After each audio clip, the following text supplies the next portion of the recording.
Hi guys, welcome to a new vlog. So today we are showing a POV driving of our GLX automatic Xpander 2023.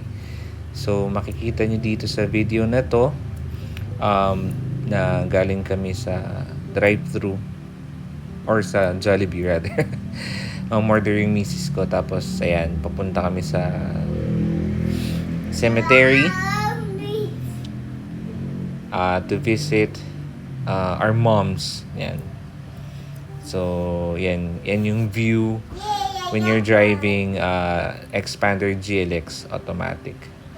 Medyo yung pagkabig niya pa kanan, tama si Kako when you're driving. Medyo hindi siya bumabalik agad, no? Pero it's fine. Okay lang naman siya. You just need to be careful and pag konting turn mo naman sa kanya tapos binalik mo siya, babalik naman kagad siya dun sa power steering niya. So, okay lang naman din yun. Yan, medyo na traffic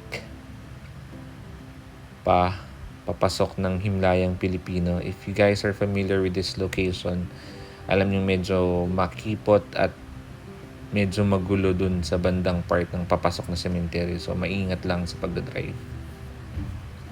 Ayun.